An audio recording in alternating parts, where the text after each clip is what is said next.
In the dense, mist-choked jungles of the A Shau Valley, a lone U.S. Marine was about to become the hunted.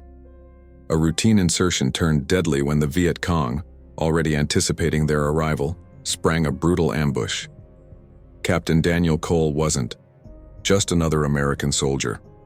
For over a decade, he had served in the elite ranks of Marine Force Recon, carving a reputation as a ghost in the jungle, a man who thrived where others perished. At Khe Sanh, he had led his men through hell and, back earning a name whispered in enemy camps, the Phantom of the Highlands. When the Viet Cong lured his team into the labyrinthine tunnels beneath the valley, they had no idea they were sealing their own fate. Cole didn't just survive in the darkness, he owned it. And as he turned their own psychological warfare against them, the hunters realized too late that they had awakened something far worse. What began as a tactical operation would become a relentless nightmare. The jungle would whisper of the ghost who walked among the trees, and after that night the Viet Cong would never again believe they were the masters of these shadows. Before we jump back in, tell us where you're tuning in from. And if this story touches you, make sure you're subscribed, because tomorrow I've saved something extra special for you. The night air whistled past Captain Daniel Cole's face as he plummeted through the darkness, the dense canopy of the A Shau Valley rushing up to meet him. His heart maintained its steady rhythm. He'd done this enough times to know that fear was a luxury he couldn't afford. The mission brief echoed in his mind. High-value defector, entrenched Viet Cong stronghold, minimal support, standard suicide mission. A flash of movement caught his eye, tracers piercing the night sky. They'd been expected. Incoming! Cole's voice crackled through the radio, warning the rest of his team. He yanked his chute cord, feeling the violent jerk as the canopy deployed. The night erupted in a symphony of gunfire, but Cole had already calculated his trajectory, using the enemy fire to his advantage. He steered away from the obvious landing zone, disappearing into the darker reaches of the jungle. Sergeant Luis Rook Santiago touched down 30 yards to his left, rolling into a crouch with practiced precision. Even in the darkness, Cole could see the ghost of a smile on his sniper's face. "Welcome party's a bit enthusiastic, Cap," Santiago whispered, already unsling his rifle. Lieutenant Hannah Kwan landed last, her movements precise and controlled. She unclipped her chute without a sound, her eyes scanning the tree line. "This isn't right," she muttered, more to herself than the others. They knew exactly where we'd insert. Cole raised his hand, silencing further discussion. The jungle had gone quiet, too quiet. Years of combat experience had taught him to read silence like a book. This one screamed of ambush. They found the first body 50 meters in. An American soldier, part of the previous team sent to infiltrate the area. His fingers had carved a message into the mud beside him. "He sees everything." The blood was still fresh. "Sir," Santiago's voice had lost its usual humor, "we've got more over here." 3 more bodies lay scattered among the undergrowth, their positions suggesting they'd died running. Cole studied the scene, his mind already piecing together the puzzle. These men hadn't just been killed, they'd been hunted. A burst of static cut through the silence, followed by a voice that made even Cole's hardened spine crawl. "Welcome to my jungle, Captain Cole." The accent was Vietnamese, but the English was perfect. "Your reputation precedes you. The ghost of Khe Sanh, they call you. But here you are, just another shadow for me to erase." Kwan moved to the radio, her fingers flying over the dials. "Signals being broadcast locally. They're close." Cole nodded, already formulating a plan. "Santiago, take point. Standard scatter. Pattern. They want to play games? Let's show them why that's a mistake." His voice carried quiet authority, steadying the nerves of his men. As they moved deeper into the jungle, Cole caught glimpses of movement in his peripheral vision. Shadows. Within shadows. Colonel Bao wasn't just hunting them, he was toying with them. The Viet Cong commander had turned these forests into an elaborate trap, and they'd walked right into it. Another radio burst. "Did you find my gifts, Captain? The last team that tried to reach us, and they screamed so beautifully. Will your team scream too?" Santiago's hand tightened on his rifle. Permission to send our friend a reply, sir? Negative. Cole's eyes narrowed as he studied the darkness ahead. He wants us rattled, wants us making mistakes. He turned to his team, his expression hardening. We're changing the game. From now on, we're not the ones being hunted. Quan stepped closer, her voice low. Sir, this mission was compromised before we even landed. We should abort. Request extraction.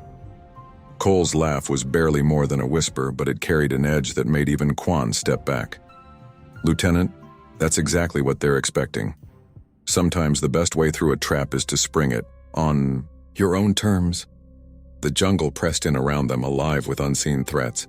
But as Cole led his team deeper into the darkness, his mind was already racing ahead, calculating angles, planning moves and counter-moves. Colonel Bao thought he was the predator in this game. He was about to learn just how wrong he was. The night grew darker as they pushed forward, the air thick with tension. Somewhere ahead, hidden in the labyrinth of jungle and shadow, their target waited. But Cole knew the real battle wouldn't be fought with bullets and bombs. This was a war of minds, and he intended to win. Santiago's voice broke through his thoughts. Movement, 2 o'clock, multiple contacts. Cole smiled in the darkness. The game was about to begin. Cole raised his fist, freezing the column in place. To the untrained eye, the jungle ahead looked identical to the miles they'd already traversed. But Cole saw the subtle signs: broken twigs at unnatural angles, leaves disturbed in too perfect a pattern. An ambush, laid with exquisite precision. They're bracketing us, he whispered, his voice barely carrying to Santiago and Quan. Classic hammer and anvil, trying to hurt us right where they want us. A ghost of a smile crossed his face. So let's give them what they want.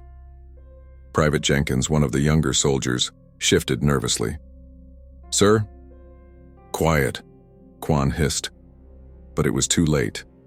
The first shot came from high in the canopy, a sniper's nest so well concealed that even Santiago hadn't spotted it.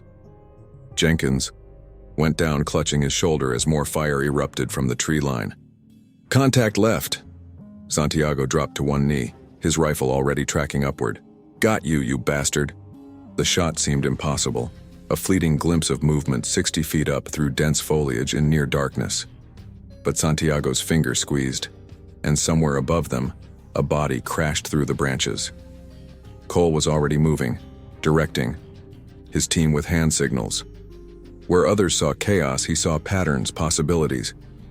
Quan, take 3 men left. Santiago, cover their move. They think they're pushing us into their kill zone. Let's split their force.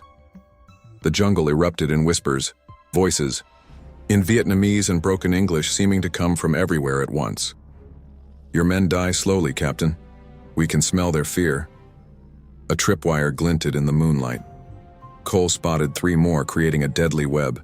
They weren't just being herded. They were being funneled into a prepared killing ground. Jenkins's scream cut through the night. He'd tried to crawl to cover, only to trigger a Punji stake trap. The younger soldier's eyes went wide with shock and pain. Man down, Santiago's voice carried an edge of desperation. Cap, we need... Hold position. Cole's command cracked like a whip. He knew what Santiago was about to say. They needed to help Jenkins. But moving to him meant crossing the kill zone, exactly what the enemy wanted. Then Cole saw it, the pattern in their enemy's tactics. They weren't just trying to kill his team, they were trying to break them. Lieutenant Quan, he called out. Remember Pleiku? Quan's eyes narrowed, then widened in understanding. Yes, sir, same play? With a twist. Cole unslung a grenade, watching the tree line. Santiago, I need that impossible shot of yours again.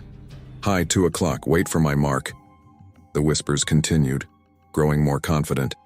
They thought they had the Americans pinned, trapped. Cole's grenade arced through the air, but not at the enemy positions.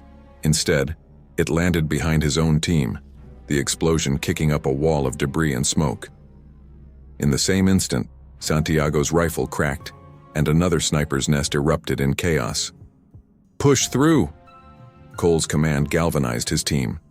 They charged, forward, but not into the prepared kill zone. Instead, they split into 3 groups, attacking the ambush positions from angles their enemy hadn't prepared for. The fight was brutal, close quarters. A Viet Cong soldier lunged at Cole with a knife only to find himself disarmed and pinned. "The tunnels," the man gasped in broken English, blood leaking from his mouth. "Nowhere to hide down there." Before Cole could question him further, the prisoner's eyes went blank. Cyanide capsule.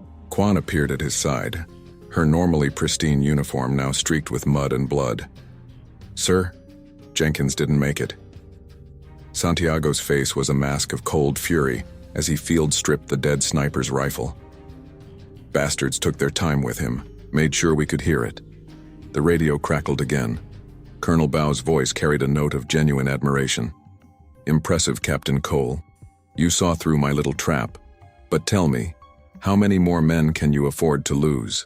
The jungle has such an appetite." Cole studied the ground at his feet. Now that he knew to look for them, he could see the signs. Subtle depressions in the earth, air holes disguised as animal burrows. The entire area was honeycombed with tunnels. "Sir?" Quan's voice carried an edge he'd never heard before. "Orders?" Cole checked his weapon, eyes fixed on a partially hidden tunnel entrance. "We've been fighting their game, on their terms. Time to change that." He turned to his team, seeing the mix of fear and determination in their faces. "We're going down there, into their world." "Those tunnels are death traps," Santiago muttered, but he was already checking his gear. "Yes," Cole agreed, his voice hardening. "They are, for someone." The jungle had gone quiet again, but now the silence carried a different weight. Somewhere below their feet, in the darkness of the tunnels, the real war waited. Cole chambered around. "Let's go hunting." The beam from the stolen Viet Cong flashlight cut through the darkness like a knife, revealing walls of packed earth that seemed to press in from all sides. Cole led the way, his broad shoulders barely fitting through the narrow passage. The air was thick with the smell of damp soil and something else, something metallic and sweet that he recognized all too well. Blood. Santiago's breathing had changed. The sniper, usually cool as ice, was taking short, sharp breaths. "These tunnels," he whispered. "They're smaller than the ones at Khe Sanh." "They're designed that way," Quan replied, her voice clinically detached, meant to disorient American soldiers, make us feel trapped. A scuffing sound ahead froze the entire team. Cole killed the light instantly, plunging them into absolute darkness. In the silence that followed, he could hear movement, the whisper of fabric against earth, the subtle shift of weight on packed soil. The knife fight, when it came, was savage and silent. Cole felt rather than saw his attacker, a smaller man moving with the familiarity of someone who'd lived in these tunnels. Steel glinted in the darkness. Cole caught the wielding wrist, twisted, felt something snap. His own blade found its mark with surgical precision. The body slumped without a sound. "Clear," he breathed, reigniting the flashlight. The beam caught Santiago's face, eyes wide, sweat beading on his forehead despite the cool air. They pressed deeper into the labyrinth. Every intersection presented a new threat, every shadow potentially concealing an enemy. Cole navigated by instinct as much as training, reading the subtle signs that marked frequently used passages. The tunnel opened into a small chamber that might have been a command post. Maps and documents littered a crude table. Quan moved to examine them, her trained eye scanning for intelligence. "Sir," she whispered urgently, "this mentions the defector, location coordinates, probable movement patterns." Her finger traced a line on the map. "They're keeping them in a village near..." The attack came from a hidden side passage. 3 Viet Cong fighters emerged like ghosts, one managing to grab Quan before Cole and Santiago could react. The ensuing fight was brutal, confined. Santiago's rifle was useless at this range. He swung it like a club instead, catching one attacker across the face. Cole dispatched his opponent with mechanical efficiency, but when he turned, he saw Quan had already handled her situation. The man who'd grabbed her lay at her feet, a garrote wire still wrapped around his hands. He was alive, barely. "The ghost," the man coughed in Vietnamese, which Quan translated. "Bao's secret weapon. It will consume you all." Quan's expression hardened. Before anyone could stop her, she drew her knife across the man's throat. "He was reaching for a hidden pistol," she said flatly. "We can't risk alerting others." The tunnels groaned around them, as if the earth itself was shifting. Cole recognized the sound an instant too late. "Move!" he shouted, pushing Santiago toward the nearest exit passage. The first explosion came from somewhere behind them, then another, closer. The ceiling began to cave. Cole sprinted forward, but the collapse was faster. Santiago made it through beside him, but when he turned back, a wall of earth and debris separated them from Quan and the others. "Lieutenant!" Cole's shout was met with coughing from the other side. "Alive!" Quan's voice was muffled but steady. "We'll find another way up." "The rendezvous point..." Another explosion cut her off. The tunnel shuddered ominously. "Move, Cap." Santiago grabbed Cole's arm. "Whole system could be rigged to blow." Cole hesitated for a fraction of a second, then turned to follow Santiago. The tunnels had become a maze of collapse and chaos. They crawled through spaces barely wide enough for their bodies, feeling their way more than seeing. When they finally emerged into the night air, they were nowhere near their entry point. Santiago fell to his knees, gulping in fresh air like a drowning man. His hands were shaking as he tried to check his rifle. Cole studied the jungle around them, getting his bearings. Somewhere out there, Quan and the others were hopefully finding their own way out. And somewhere, Colonel Bao was watching, waiting. What did he mean? Santiago's voice was hoarse. "The ghost? Bao's secret weapon?" Cole checked his ammunition, noting how little they had left. "We're about to find out." He looked back at the tunnel entrance, now partially collapsed. "But first, we need to find Quan. She has that map, and whatever else she found down there, it was enough to make her kill without hesitation." The jungle seemed different now, even more alien and hostile than before. They'd escaped the tunnels, but Cole knew they'd only scratched the surface of what waited for them in this green hell. In the distance, a single shot rang out, then silence. Cole worked methodically in the pre-dawn darkness, his hands moving, with practiced efficiency as he created false trails through the underbrush. Each track told a story, a stumbling man, bleeding, desperate. But they all led nowhere, or worse, into carefully prepared kill zones. Santiago watched from his position in a nearby tree, his scope scanning the surrounding jungle. "They're getting closer," he whispered through their makeshift comm system. Strips torn from a radio they'd stripped from a dead Viet Cong soldier. 3 teams, moving in parallel lines. "Good." Cole's voice was cold, detached. He pulled a blood-soaked piece of cloth from his pack, torn from Jenkins' uniform before they'd been forced to leave his body. The blood had drawn predators, which worked perfectly into his plan. Scattered animal tracks would make their false trails more convincing. A burst of static from their stolen radio made them both freeze. Then a voice, Colonel Bao's cultured tones, but now there was an edge of genuine pleasure in them. "I must commend your lieutenant, Captain Cole. She has remarkable resolve." The sound of a sharp impact followed by a muffled grunt. "Though I wonder how long that will last." Cole's hand tightened on his weapon, but his face remained impassive. Santiago shot him a questioning look from his perch. "Perhaps you'd like to hear more, Captain," Bao continued. "She's quite impressive.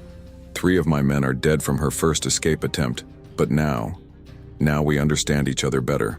Don't we, Lieutenant?" Quan's voice when it came was raw but steady. "Captain, the intel is real. The defector..." Another impact cut her off. "Enough of that," Bao chided. "Captain Cole, I'm giving you 1 hour. Surrender yourself and your people live. Continue this game, and I will take them apart piece by piece. Starting with the good lieutenant here." Santiago dropped silently from his position, moving to Cole's side. "Sir, we can't just..." "Quiet." Cole was studying the jungle, his mind racing through calculations. Listen. In the background of Bao's transmission, barely audible, were the sounds that told a different story. The specific cadence of boots on packed earth, the subtle echo that suggested a large enclosed space. "They're in the old French bunker complex," Cole said softly. "The one we spotted on our initial pass." His eyes narrowed. "He's trying to draw us in." Santiago's face twisted in disgust as he reached into his pack, pulling out something wrapped in cloth. "Then maybe we should give him something to think about." He unwrapped the package, revealing a severed hand, taken from one of the Viet Cong fighters in the tunnel. "Let him know we can play his game too." Cole nodded slowly. "Set it up, make it messy." As Santiago moved to prepare the grotesque bait, Cole continued working on his false trails. But now they had a purpose, all of them leading away from the bunker complex, suggesting their team was falling back, regrouping. The radio crackled again. This time it was Quan's voice, reciting numbers, coordinates, Cole realized. She was being interrogated but managing to feed them intelligence between screams. His jaw tightened. The mission parameters were clear. The defector was the priority. The intel in those coordinates could save hundreds of lives. "Sir?" Santiago had returned, his hands bloody from his work. "What's the play?" Cole stood, surveying their preparations. The jungle around them was now a web of false trails, traps, and misdirections. But for the first time since the mission began, he felt the weight of command like a physical burden. "We push on," he said finally. "Complete the mission." Santiago stared at him. "Jesus, Cap, you're really going to leave them?" "The mission? Fuck the mission." Santiago's outburst was barely a whisper, but it carried all the fury of a shout. "That's our people in there. Quan saved our asses back in those tunnels. We owe her." Cole turned to his sniper, his oldest friend, and Santiago took an involuntary step back. There was something in Cole's eyes that he'd never seen before, something that looked like the jungle itself, dark and unforgiving. "You're right," Cole said softly. "We do owe her, which is why we're going to do exactly what she's telling us to do. Complete the mission." He nodded toward the blood-soaked trails they'd created. "But first, we're going to give Colonel Bao something to think about." Santiago watched as Cole moved to the nearby stream, stripping off his jacket. The captain began covering himself, in mud, twigs, anything that would break up his outline. "Sir?" "If Bao wants to play games," Cole's voice was barely recognizable now, "let's show him what real psychological warfare looks like." He looked up, and in the growing dawn light, his mud-covered face looked like a demon's mask.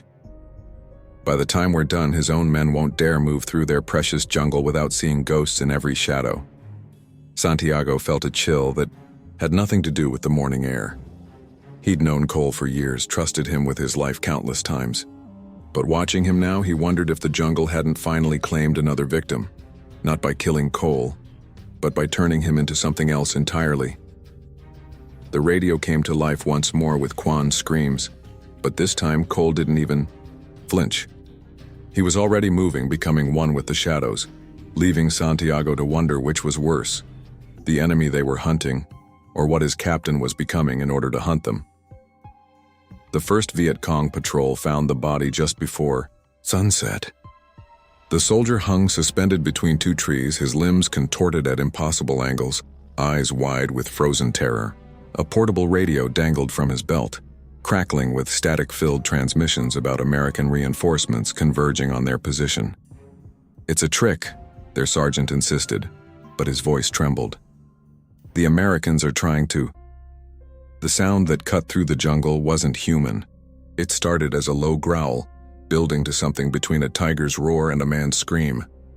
The patrol scattered, firing blindly into the undergrowth. From his hidden position, Cole watched through mud-streaked binoculars.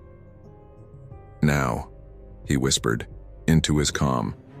Santiago's shot ignited the carefully prepared accelerant. Fire erupted in a perfect circle around the patrol, driving them toward the only clear path, right into Cole's kill zone. But he didn't fire. Not yet. Fear was a more potent weapon than bullets. The patrol broke, fleeing into the jungle. They would carry stories back to their comrades.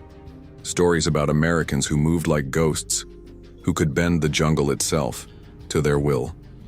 Jesus, Cap. Santiago's voice was barely a whisper through the comm. That sound. What did you use?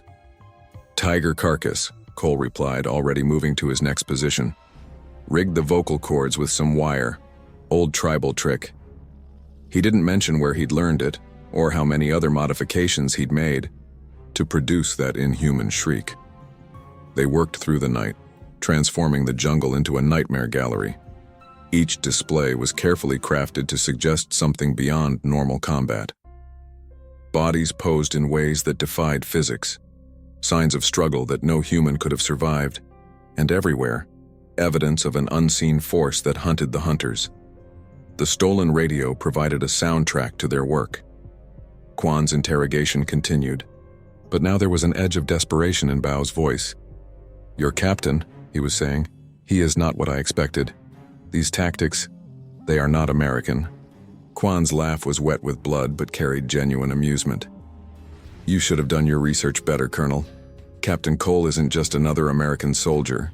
He's what happens when you push men too far." Santiago's voice crackled in Cole's ear. "Sir, got movement northwest. Large group moving fast. They're running from something." Cole checked his handiwork. A clearing transformed into a scene from hell. Body parts arranged in a spiral pattern, leading to a center, point where a single flower bloomed, watered with blood. "Good. Drive them east. Let them find this next." "Cap," Santiago hesitated. "Some of these men, they're going to break. Really break. That's the point." Cole's voice was distant, clinical. "Fear multiplies. Each terrified soldier infects 10 others with his panic. By dawn, they'll be shooting at shadows." A new sound cut through the night. Screaming. Not Quan this time, but Viet Cong soldiers. They'd found Cole's latest creation. "My God," Santiago breathed. "What did you do? To them? Convince them their gods have abandoned them."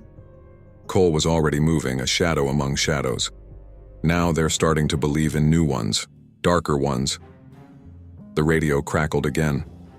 Bao's voice carried an edge of hysteria now. "Report. Someone... Report. What is out there?" Cole pulled out a small recorder, another piece of salvaged equipment. He played back the inhuman sound they'd created, but modified, distorted. It echoed through the jungle, seeming to come from everywhere and nowhere. In the distance, more gunfire, more screaming. The Viet Cong were firing at anything that moved, including their own men. Santiago's voice shook slightly. "Sir, we're winning, but at what cost?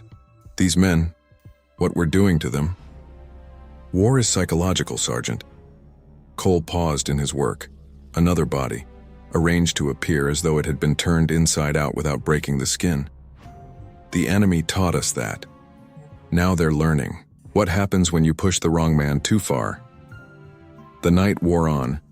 Each hour brought new sounds of panic and chaos from the jungle. Cole's traps and displays grew more elaborate, more terrifying. He wasn't just fighting anymore, he was conducting a symphony of fear. But in the French bunker, Quan suddenly went silent. The interrogation had stopped. Something had changed. Telling and preparing this story took us a lot of time, so if you are enjoying it, subscribe to our channel. It means a lot to us. Now back to the story. "Captain Cole." Bao's voice held something new. Respect mixed with terror. "I underestimated you, but now I will show you what real fear looks like. Come, see what I prepared for your lieutenant." Cole froze, his hands covered in blood from his latest display. For the first time since they'd started this psychological campaign, uncertainty flickered across his face. Santiago saw it. "Cap, what's wrong?" "He stopped asking questions," Cole said softly. "He's not trying to break her anymore. He's sending us a message." The jungle had gone quiet. Too quiet. Even the insects had fallen silent, as though they sensed what was coming. Cole looked at his hands, at what he'd become to win this battle of minds. But had he gone too far? Had he become so focused on creating monsters that he'd missed the real one? In the distance, Something new began to echo through the trees. A sound that made even Cole's blood run cold. Laughter. Colonel Bao was laughing. Dawn broke over the French bunker complex like a wound in the sky, painting the clouds crimson. Cole and Santiago lay prone in the undergrowth, watching as Bao's men dragged someone into the clearing. "Oh God," Santiago breathed. "That's Phillips, from Bravo Team." The captured American soldier was barely conscious, his face a mask of dried blood and bruises. Behind him, Lieutenant Quan was forced to her knees, her eyes sharp despite her obvious injuries. Bao's voice carried across the clearing through a jury-rigged speaker system. "Captain Cole, I know you're watching. You've shown me your monsters. Now let me show you mine." Cole's hand tightened on his rifle, but he didn't move. Years of combat experience screamed that this was a trap, that Bao was playing the same game of psychological manipulation. "Your lieutenant here," Bao continued, circling Phillips. "She's quite extraordinary. Refuses to break. But perhaps watching others break will do what pain could not." Santiago shifted beside Cole. "Sir, we can't just—" "Wait." Cole's voice was ice. "Watch his men, their positions." Bao produced a knife. Crude, rusty. "In my village, Captain, we had a saying. The strongest tree bends in the storm." He pressed the blade against Phillips's throat. "Let's see how your lieutenant bends." The execution was deliberate, savage. Bao took his time, making sure Quan saw everything. But Cole wasn't watching the death, he was watching the guards. Their patterns, their reactions. Some looked away, others watched too intently. And there, in the shadows of the bunker entrance, a figure caught his eye. A woman, Vietnamese, her face a mask of carefully controlled fear. She met Quan's gaze for a fraction of a second, and something passed between them. "Santiago," Cole whispered. "The woman by the bunker. That's our defector." "Jesus, Cap, are you even seeing this? They're butchering—" "I see everything." Cole was already moving, belly crawling through the underbrush. "Plant the charges. South wall where their ammo is stored. When the flare goes up, at them." The next few minutes were a blur of silent movement. Cole worked his way around the perimeter, placing explosive charges at key structural points. He caught glimpses of Santiago doing the same on the opposite side. Inside the clearing, Bao was still talking, his voice carrying an edge of mania. "You see, Lieutenant? Your captain. He thinks he can use fear against us. But we invented fear. We were born in it." Quan's voice, when she finally spoke, carried a strange mix of pity and steel. "You don't understand him at all, do you? The more monsters you create, the more he becomes one himself." A sudden wind shifted the branches overhead. Moonlight flooded the clearing for a split second, just long enough for Cole to make eye contact with Quan. She gave him the barest of nods. The flare shot into the sky like a dying star. The explosion that followed shook the earth itself. Cole was moving before the first blast died, firing precise bursts at the guards nearest the bunker entrance. Santiago's rifle cracked from somewhere to his left, dropping 3 more. But Bao had been ready. Hidden spotlights blazed to life, turning night to day. "Now!" he shouted. "Take them!" The firefight was chaos. Cole rolled behind a concrete barrier, bullets sparking off the surface inches from his head. He caught a glimpse of Quan. She'd somehow slipped her bonds in the confusion and was moving toward the bunker entrance. The Vietnamese woman, the defector, was running too, but in the wrong direction. Away from them. "Santiago!" Cole's voice cut through the gunfire. "Cover the defector!" "Little busy here, Cap." Santiago was pinned down, exchanging fire with a machine gun nest. Cole made a split-second decision. He pulled his last explosive, charge armed it, and hurled it toward the spotlight array. The explosion plunged half the compound back into darkness. But as they retreated into the jungle, Cole realized something had changed. The look in Quan's eyes when they'd pulled her up, it wasn't relief. It was horror. "Sir," she gasped as they ran. "The defector, there's something you need to know." A bullet whined past Cole's head. No time for explanations. They crashed through the underbrush, the sounds of pursuit fading behind them. When they finally stopped to catch their breath, Santiago voiced what they were all thinking. Cap, that back there, what Bao did to Phillips, was exactly what we've been doing to his men, Quan finished. Her voice was hollow. The psychological warfare, the displays of brutality, we're becoming mirror images of each other. Cole checked his remaining ammunition without responding, but his hands, usually steady as rock, trembled slightly. Sir, Quan pressed, about the defector. An explosion cut her off, one of their delayed charges detonating back at the bunker. But underneath the boom, Cole heard something else. That laugh again. Bao's laugh. The jungle seemed to press in around them. And for the first time, Cole felt something he hadn't felt since the mission began. Doubt.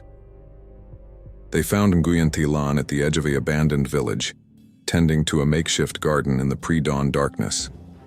Her hands moved with practiced care among the plants, but Cole noticed how she kept to the shadows, how her movements suggested someone used to being watched. She's good, Santiago whispered from his overlook position. I've got 3 of her, lookouts marked. If this is a trap, it's not, Quan interrupted. Her face was still bruised from Bao's interrogation, but her eyes were clear. She risked everything to get me that message in the bunker. Cole studied the woman through his scope. There was something about her that didn't fit the profile of a typical defector. The way she moved, the way she maintained awareness of her surroundings, this was someone trained in tradecraft. Cover me, he muttered, then stepped out into the open. Lan didn't startle when he appeared. She simply continued her work, speaking softly in Vietnamese. Quan translated, "The flowers bloom best in blood-soaked soil, but they die in winter, all the same," Cole responded in Vietnamese, completing the recognition phrase. Now Lan looked up, really looked at him.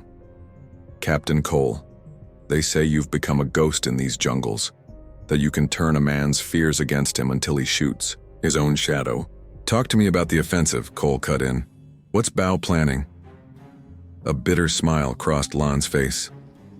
"Always direct, you Americans. No patience for the subtle path." She pulled something from beneath her shirt, a folded map. 2 days from now, 3 NVA regiments will converge here, here, and here. Her finger traced the locations.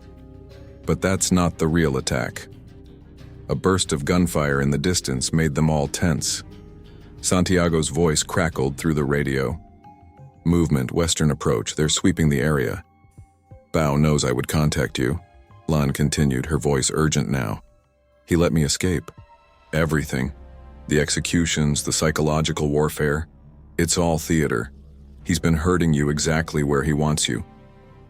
Cole felt the familiar buzz of combat instincts firing. The offensive is a diversion?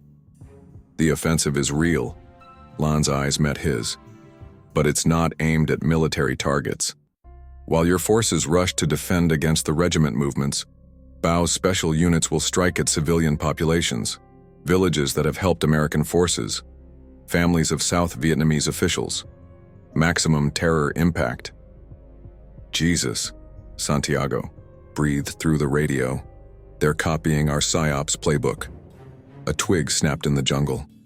Cole spun, rifle raised, but it was only Quan moving closer to hear better. The lieutenant's face had gone pale. "You're not just a defector, are you?" Quan asked Lan. "You're deep cover intelligence." Lan's smile was sad now. "I was a school teacher before the war. Then American bombs killed my family and I swore to fight. But I've seen what both sides are capable of. The monsters they create. The monsters they become." Another burst of gunfire, closer now. Santiago's voice was tense. "Cap, they're closing in. Definitely Bao's men, moving in pincer formation." Cole studied the map, his mind racing. If Lan was telling the truth, thousands of innocent lives hung in the balance. But getting this intelligence out meant fighting their way through Bao's forces, and the colonel had been waiting for exactly this moment. A bullet whined overhead. Lan didn't even flinch. They're here. The first explosion caught them by surprise.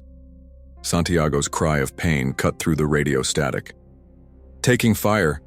East Ridge. My leg. Cole grabbed Lan's arm. How many men does Bao have in position? Enough. She met his gaze steadily. The real question, Captain, is how many more ghosts are you willing to create to complete your mission? The firefight was intensifying.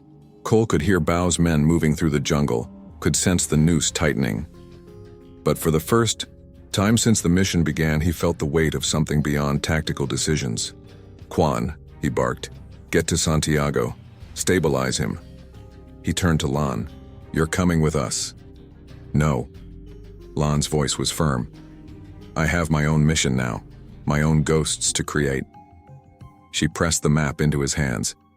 Save those villages, Captain. Show them that not all monsters wear enemy uniforms.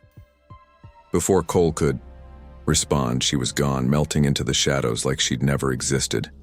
The garden stood empty, bullets cutting through the flowers she'd been tending. Cap! Quan's voice was urgent.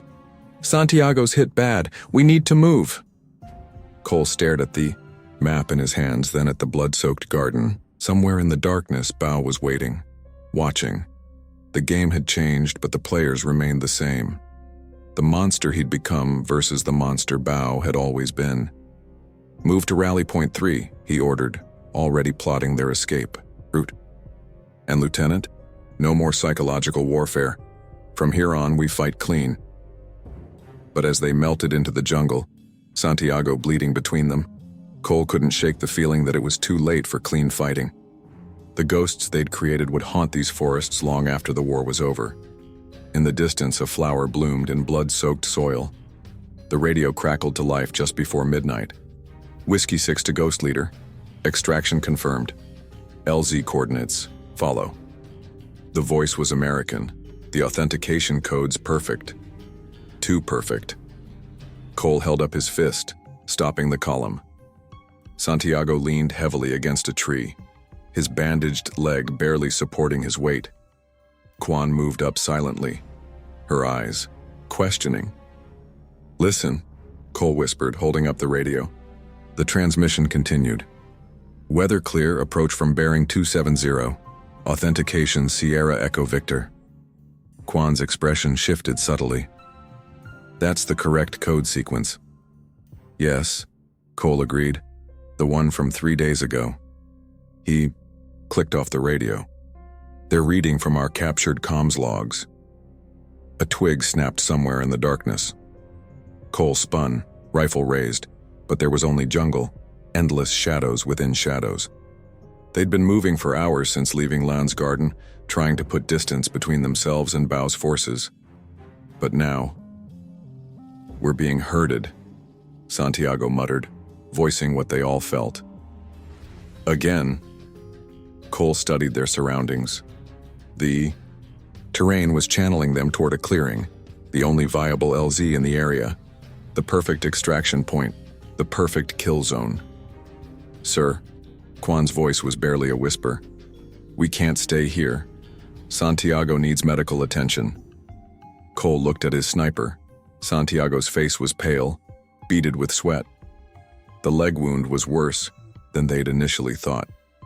All right, Cole decided, but we do this smart. Quan, take point. Santiago, I've got you. We move slow. Check every... The first mortar round shrieked through the canopy, detonating 20 meters to their right. The blast wave knocked them all sideways, sending Santiago sprawling with a cry of pain. Contact! Quan was already firing, her rifle barking into the darkness. Multiple positions! Cole dragged Santiago behind a fallen tree as more mortars rained down. Through the chaos, he caught glimpses of movement. Viet Cong forces emerging from pre-prepared positions. They'd been waiting. How?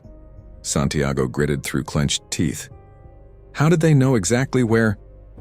A figure burst from the undergrowth. Lan, her clothes torn, blood streaming from a shoulder wound. Captain, they're behind... The burst of gunfire cut her off. She spun, red blossoming across her chest, but somehow stayed standing. Her eyes met Cole's, filled with something that might have been accusation or might have been triumph. The villages, she gasped. It was never about the villages. She crumpled. Cole tried to reach her, but concentrated fire forced him back into cover. Sir! Quan's voice carried over the firefight. We need to move. Now! Cole's mind raced. The ambush was too perfect, too precise. Someone had told Bao not just their location, but their exact approach route. Someone who knew their protocols, their codes. Someone on the inside. This way. He grabbed Santiago, half carrying his friend as they crashed through the underbrush. Quan appeared beside them, laying down covering fire. They ran blind through the darkness, mortars still falling behind them. Cole's world narrowed to the sound of his own breathing, the weight of Santiago against his shoulder, the whisper of death in every shadow. When they finally stopped, collapsing in a shallow ravine, the night had gone quiet again. Too quiet. Check your weapons and ammo, Cole ordered, his voice hard. Count everything. Santiago propped himself against a rock, grimacing. Cap, but someone sold us out. Someone who knew the codes, the protocols. Someone who's been watching us since the beginning, Quan added softly. Cole said nothing. He was counting rounds in his magazine, but his mind was elsewhere, reviewing every conversation, every moment since they dropped into this green hell. The radio crackled again. This time it was Bao's voice, dripping with satisfaction. Did you enjoy my little surprise, Captain? Your ghosts aren't the only ones who can play games. Sir? Quan's hand had tightened on her rifle. Orders? Cole looked at his team, Santiago barely conscious, Quan watching him with unreadable eyes. Somewhere out there, Lan's body lay cooling in the jungle. She'd tried to tell him something at the end, about the villages. What about the villages? We trust no one, he said finally. Not even each other. He checked his compass, oriented himself. We move east, back into Bao's territory. That's suicide, Santiago whispered. No. Cole's voice was ice. That's where they'll least expect us to go, and I mean to find out who's been feeding them information. He didn't add what they all knew. The mole was probably still with them. Every step they took, every plan they made, was potentially being transmitted to the enemy. As if reading his thoughts, Bao's voice came through the radio one more time. Run, little ghosts. Run deep into my jungle. Let's see who haunts who. Cole switched off the radio and stared into the darkness. The enemy was out there, yes. But so was the truth. And he would find both, even if he had to burn down the whole jungle to do it. The night pressed in around them, full of secrets and lies. And somewhere, a traitor watched and waited. Cole moved through the pre-dawn mist, like a ghost leading his battered team deeper into enemy territory. Behind him, Santiago limped silently, his face gray with pain but his rifle never wavering. Quan brought up the rear, watching their backs, her loyalty now a question that burned in Cole's mind. They found the first Viet Cong patrol in a narrow ravine. 3 men moving carelessly, confident in their own territory. Cole raised his fist, ready to signal a bypass, when Santiago suddenly shifted forward. The brutality of what followed shocked even Cole. Santiago, despite his wounded leg, moved like a demon. His knife found the first man's throat before anyone could react. The second died reaching for his weapon. The third tried to surrender. Santiago killed him anyway. Rook, Cole's voice carried a warning, using his friend's old nickname. That wasn't necessary. Santiago wiped his blade, his hands trembling slightly. Necessary? Like what we did to those other patrols was necessary? Like what you've become is necessary? Before Cole could respond, movement caught his eye. A figure darted between trees, small civilian clothes. Not Viet Cong. Hold, he whispered, studying the tree line. There, another shadow, and another. We're being watched.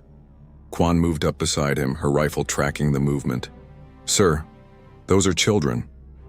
A woman's voice called out softly in Vietnamese. Cole recognized the dialect. Highland farmers, not military. Then he saw her, emerging from the mist like a ghost. She was old, her face weathered by sun and hardship, but her eyes were sharp as she studied them. "Americans," she said in broken English. "You bring death to my village." More figures appeared: women, children, old men. A village's worth of civilians, hidden somehow in this killing ground between armies. "Please," the old woman continued. "Colonel Bao, he know we help Americans before. He comes soon with his chemical weapons, many villages already burn." Cole felt the weight of yet another impossible choice settling onto his shoulders. These people were civilians, innocents caught in the crossfire. But protecting them meant delaying their mission, exposing themselves further. "Sir?" Quan's voice was uncertain. Our orders were compromised the moment we landed," Cole cut her off. He studied the villagers, seeing the fear in their eyes. Fear of Bao, yes, but fear of him too. They'd heard the stories of what he'd become in these jungles. A distant sound caught his attention, the distinctive thump of mortar fire. But this was different. The shells made a strange whistling noise as they fell. "Gas!" Santiago's shout galvanized everyone into action. White smoke began drifting through the trees, carrying a sickly sweet odor. "This way!" The old woman was already moving, guiding them toward what looked like solid rock face. A hidden cave entrance appeared, concealed by vines. They barely made it inside before the gas rolled through the jungle. Cole watched through the vines as birds fell from the trees, their bodies twitching. The chemical weapon was worse than anything he'd seen before. "Bao tests his new weapons on villages first," the old woman explained, leading them deeper into the cave network. "Says it makes his soldiers stronger knowing what the weapons do." Santiago leaned against the cave wall, his leg finally giving out. "Christ Cap, what are we into here?" Cole's mind raced. The villages Lan had mentioned before dying. Was this what she was trying to tell him? That Bao wasn't just planning military strikes but systematic civilian extermination? "The tunnel network," Quan said suddenly. "It connects to other villages, doesn't it? That's how you've stayed hidden." The old woman nodded. "Many villages, many people, all waiting to die." Cole checked his ammunition, running low. His team was exhausted, wounded, and somewhere out there a traitor was still feeding their movements to Bao. But looking at these people, seeing the hope in their eyes, "We help them," he decided.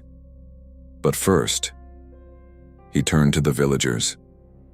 "Tell me everything you know about Bao's chemical weapons, where they're stored, how they're deployed." "Sir?" Quan stepped closer, her voice low. "If we do this, there's no extraction coming, we're on our own." "We've been on our own since the beginning," Cole replied. "But now we know why." He looked at his team, Santiago's haunted eyes, Quan's uncertain expression. "We stop running. We end this." A sound echoed through the cave system, voices, boots on stone. Bao's men had found the entrance.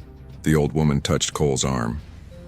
"There is another way, through the caves, but the path, it goes to dark places." Cole chambered around, remembering all the darkness he'd already embraced in these jungles. "Then that's where we're going." They moved deeper into the caves, the sounds of pursuit growing behind them. But Cole's mind was already racing ahead, planning. Bao thought he was hunting them. Time to remind him what it felt like to be prey. The cave system opened into a natural amphitheater, where dozens of villagers huddled in the dim light of oil lamps. Children slept fitfully while their mothers watched the shadows. Old men cleaned ancient rifles with trembling hands. This was what war looked like from the bottom, not a battle of ideologies but of survival. Santiago propped himself against a limestone formation, examining a handful of shell casings he'd found near the cave entrance. "Chinese made," he muttered. "But these markings, Cap, these are from our weapons. Someone's been meeting with Bao's men here." The old woman, Mai, she'd told them her name was, stepped forward. "Please, you must go. The colonel, he knows our ways too well now, knows our hiding places." "How?" Cole demanded. "These caves were supposed to be secret." Mai's eyes darted to the deeper tunnels. "We thought We thought we could trade. Information for medicine, for food. But Bao, he only wanted more. Always more. A child's cry echoed through the cavern. Everyone tensed, but it was only a nightmare. How many nightmares had these walls witnessed? Sir. Quan approached, her face troubled. I've been monitoring their radio traffic. They're not just searching anymore.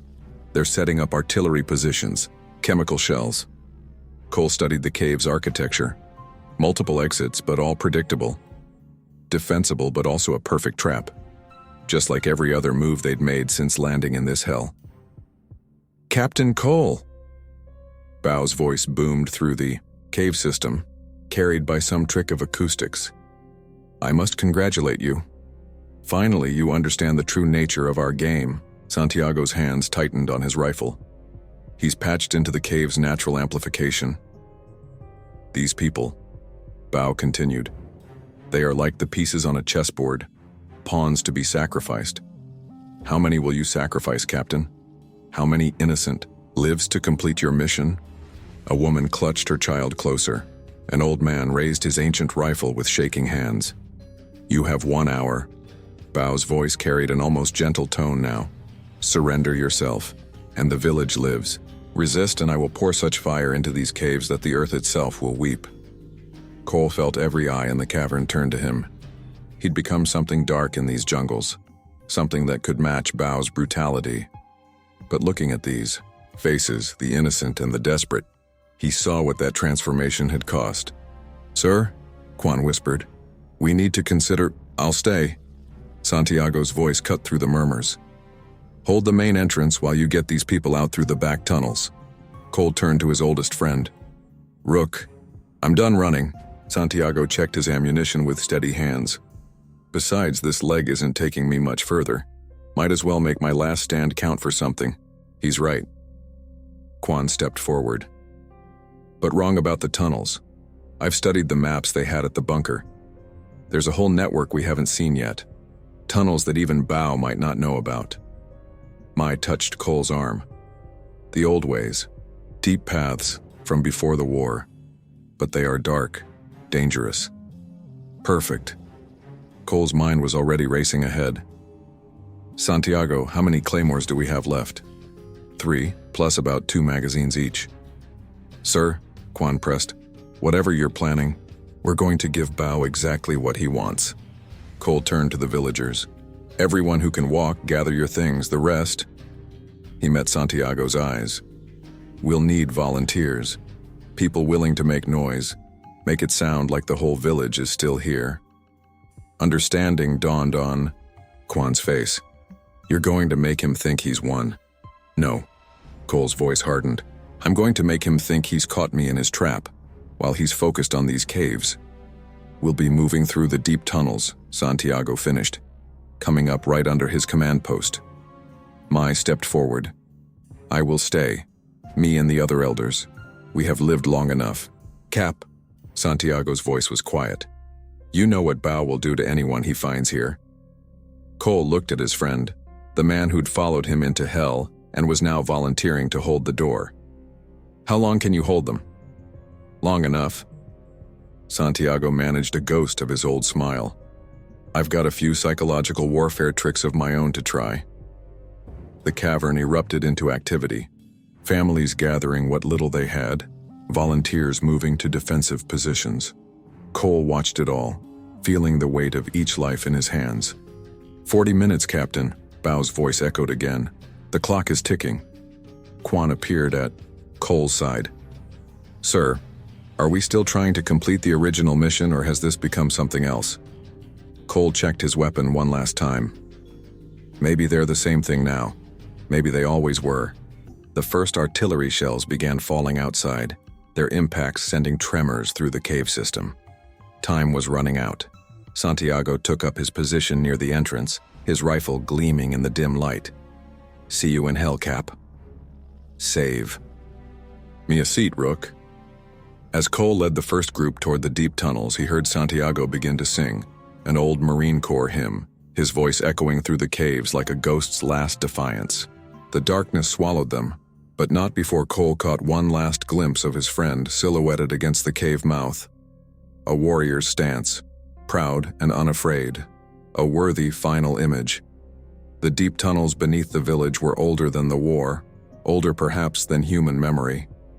Cole led the survivors through darkness that felt alive, while above them, the sound of artillery grew more distant.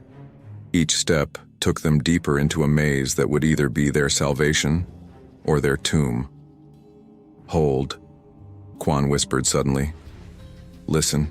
Through the stone, carried by some quirk of geology, they could hear voices. Bao's men, moving into position around the cave entrance. And then, rising above the chaos, a single shot. Santiago's rifle.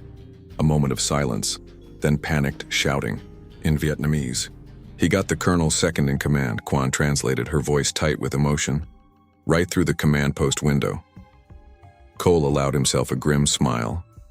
Even now, Santiago was playing his part perfectly, making them believe the caves were still defended in force. "Here." Mai touched Cole's arm, pointing to a narrow fissure. "This leads to the surface, behind their lines." Cole studied the opening. It would be a tight fit, but how many such exits are there? 7, all hidden, all ancient. His mind raced ahead, seeing the possibilities. "Quan, what did Lan tell you about their offensive before she died?" 3 days, they're bringing in fresh troops, chemical weapons, planning to hit multiple targets simultaneously." She paused. "Sir, what are you thinking?" Cole turned to Mai. "Your people who stayed behind with Santiago, they know these tunnels?" The old woman nodded, like their own breath. "Good." Cole began pulling equipment from his pack. Wire, explosive charges, the last of their ammunition. "Because we're going to teach Colonel Bao why you should never trap a ghost in its own haunting ground." The next hours were a blur of careful preparation. While the villagers continued deeper into the tunnel network, Cole and Quan worked with Mai's people to transform the jungle above into a nightmare gallery. They emerged from hidden exits like spirits, striking without warning. A sentry would vanish without a sound, only to be found later in a position that defied physics. Whispers echoed through the trees, recordings of Bao's own men, their final moments played back to terrify the living. Cole moved through it all like a shadow given purpose, orchestrating a symphony of fear. Each trap was laid with precision, each kill staged for maximum psychological impact. Through their stolen radio, they could hear the effects spreading through Bao's forces. "Something took Chang, just reached out of the darkness. The caves, they're cursed. It's not the Americans, it's something else." Then Santiago's voice cut through the night, singing that Marine Corps hymn again. But now it seemed to come from everywhere and nowhere at once, thanks to carefully placed speakers salvaged from dead radios. "Sir," Quan's voice carried an edge of concern. "Bao's men are starting to break, but..." She gestured to where Cole had arranged his latest tableau. 3 bodies posed as though frozen in mid-run, their faces locked in expressions of terror. "But what, Lieutenant? Is this still psychological warfare, or have we become something else?" Before Cole could answer, Mai appeared from another hidden exit. "Colonel Bao," she whispered. "He calls for reinforcements. Says he will burn everything at dawn." Cole checked his watch. 3 hours until first light. Above them, Santiago's rifle cracked again, followed by more panicked shouting. "How many men has Bao lost?" Cole asked Quan. "Intercepts suggest 28 dead or missing, dozens more refusing to patrol the perimeter." She paused. "They're saying the ghost of Khe Sanh has returned, that you've become something inhuman." Cole moved to another tunnel entrance, preparing his next display. "Maybe I have." But as he worked, his hands steady despite hours without rest, Cole felt something shift inside him. Each body he arranged, each trap he set, was another step away from the man he'd been. The jungle hadn't just changed him, it had hollowed him out, filling the space with its own dark purpose. The radio crackled. Bao's voice, but different now. Strained. "Captain Cole, or whatever you've become. You think you're hunting us? Let me show you what real haunting looks like. A new sound cut through the night. The distinctive whoosh of chemical rounds being loaded into mortars. "Sir," Quan's voice was urgent. "Multiple launch signatures. They're going to saturate the entire area." Cole stared into the darkness, seeing the pieces fall into place. Bao wasn't just trying to kill them anymore. He was trying to exorcise them. "Get everyone deeper into the tunnels," he ordered. "Seal the secondary entrances." "What about Santiago?" Cole's hand tightened on his rifle.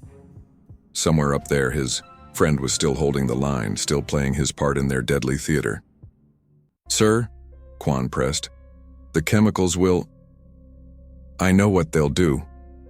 Cole checked his remaining ammunition. "Which is why we're going to strike first. Right, at the heart. Bao's command post, that's suicide." "No." Cole's voice was distant, as though coming from somewhere far deeper than the tunnels. "That's what ghosts do. They rise from the darkness when you least expect them." The first chemical rounds began to fall, their sinister whistle cutting through the night. But Cole was already moving, becoming one with the shadows he'd created. The hunter was about to become the haunted. Cole moved through the chemical fog like a wraith, his face covered by a salvaged gas mask. Around him, Bao's men fired blindly into the mist, their shots going wide as Santiago's diversionary attacks drew their attention in multiple directions. The colonel's command post stood like a fortress amid the chaos, a French colonial building, repurposed for war. Cole had memorized the patrol patterns during his earlier reconnaissance, noting the gaps in their security. Now, those gaps would become his killing ground. He planted the explosives methodically, det-cord, daisy-chained, to charges along the supply lines, each one set to create maximum confusion when detonated. Through his earpiece, he could hear Quan coordinating with Santiago. "Contact east." Santiago's rifle cracked in the distance, making them think we're probing their flank. "Negative on chemical weapons deployment," Quan reported. "They're holding their remaining shells in reserve, probably afraid of contaminating their own position." Cole reached the building's rear entrance. 2 guards, both scanning the tree line for threats. Neither looked down as he emerged from beneath their very feet, rising from a drainage ditch. Their deaths were silent, efficient. Inside, the building was a maze of corridors and shadow. Radio operators hunched over their equipment, relaying orders to increasingly panicked units. Cole moved past them like a ghost, placing more charges as he went. "Colonel Bao's quarters, top floor," Quan's voice whispered in his ear. "Intelligence suggests he watches the battlefield from his private balcony," Cole finished. "Old French military habit, the need to see everything." He climbed the stairs, every sense heightened. This was too easy. Bao was too smart for such obvious vulnerabilities. The colonel's room was exactly where expected, a grand office with ceiling-high windows overlooking the compound, but empty. "Welcome, Captain Cole." The voice came from hidden speakers, Bao's cultured tones filling the room. Cole spun, weapon raised, but he was alone. "Did you truly think I wouldn't anticipate this? That I hadn't studied how you think, how you move?" Bao's laugh was gentle, almost paternal. "You see, this is why you Americans will lose this war. You believe in ghosts, but forget that some of us learned to become them long before you arrived." The first explosion came from below, but not one of Cole's charges. The floor buckled, supports giving way with engineered precision. "Cole!" Santiago's voice crackled with urgency. "It's a trap. The whole building is rigged." But it was too late. The floor collapsed, sending Cole plummeting into darkness. Debris rained down, burying him in a tomb of concrete and steel. Above, through the settling dust, Bao's voice continued. "Now you understand, Captain. The true ghost was never you. It was the illusion of control you thought you had." Cole tried to move, but his lower body was pinned. Blood trickled down his face inside the gas mask. Through his failing radio, he could hear Santiago and Quan arguing. "We have to go back for him." Quan's voice was desperate. "The chemical shells," Santiago countered. "They're starting to launch them. If we don't warn the village, he's still alive in there, I can feel it. Cole keyed his radio, fighting through the pain. Santiago, might stick to the mission, get those people out. Cap? Santiago's voice broke. Jesus, you're alive. Hold on, we'll... No. Cole coughed, tasting blood. The mission comes first. Always has. Sir, Quan cut in. Without you, we can't... You can. You will. Cole's vision was starting to blur. Because that's what I trained you for. Now go. Save them. The radio went silent. Through the rubble above, Cole could hear Bao's men securing the building, making sure their trap had worked. Then Santiago's voice came one last time. Cap, it's been an honor. Cole smiled in the darkness, feeling consciousness slipping away. He'd played the ghost for so long, haunting these jungles, becoming the thing other men feared. Now it was time to become one for real. The last thing he heard was Bao's voice, closer now. Find his body. I want to see the ghost who dared to hunt me. But in the darkness of his improvised tomb, Cole's hand tightened around something that had fallen with him. A single det cord, still connected to the charges he'd placed. Sometimes, he thought as consciousness faded, the most dangerous ghost is the one you think you've already killed. His finger tensed on the detonator. Consciousness returned to Cole like a rusty blade, sharp, painful, unwanted. The taste of blood filled his mouth, and every breath sent daggers through his chest. Broken ribs, probably. His legs were pinned beneath a concrete slab, but he could still feel them, still move his toes. Small mercies. Above, voices filtered through the rubble, Bao's men searching methodically, professional. Their footsteps sent dust cascading down with each pass. Nothing here, sir. If he survived the collapse... Bao's response was cold, precise. He survived. The ghost of Khe Sanh doesn't die so easily. Find him. Cole's hand still clutched the detonator. One squeeze and he could take them all with him. But timing was everything. He tested his legs again. The slab shifted slightly. Painful, but possible. As he worked to free himself, his radio crackled weakly. Santiago's voice, distant and broken. Heavy contact, a Quan's hit, falling back to Sector 4. An explosion thundered somewhere above, followed by small arms fire. Even wounded, even trapped, Cole's mind processed the tactical situation. Santiago was leading his pursuers on a circular route, buying time for the villagers to evacuate through the deep tunnels. Good. The mission could still... Movement caught his eye. A figure dropped into his burial chamber through a gap in the rubble, lean, weathered, wearing black pajamas. One of the village fighters. He moved to Cole's position with urgent gestures. Captain, the man whispered in Vietnamese. They have captured Lan. She lives. Cole's mind raced. Lan had survived the ambush, but that meant... She talks, the villager continued. Tells Bao everything. About tunnels, about escape routes. He prepares final attack now. More debris shifted as Cole finally freed his legs. Every movement was agony, but adrenaline dulled the worst edges. How long? 1 hour, maybe less. Cole checked his remaining equipment. The DT cord network was still intact. He could feel the connections through the rubble, but his weapon was crushed, ammunition scattered. The villager pressed a pistol into Cole's hands. From dead soldier. 8 rounds. Above, more voices. Closer now. Searching. Cole's radio sparked again. Cap, if you're alive. They're hitting us hard. Quan's bleeding out, can't hold much longer. Santiago's voice carried an edge Cole had never heard before. Not fear exactly, but the bone-deep exhaustion of a man reaching his limits. Go, Cole told the villager. Tell Santiago to hold position. Help is coming. The man vanished back, through the rubble as silently as he'd appeared. Cole began to move, using the debris itself as cover. Each motion sent fresh waves of pain through his body. But pain was an old friend now. Pain meant he was still alive. He rigged what was left of his explosives into makeshift traps, using crushed rebar and broken concrete as shrapnel. The first Viet Cong soldier to find him triggered one, his scream cut short by the blast. The hunt was on. Cole moved through the ruins like a ghost, the ghost they'd thought they'd killed.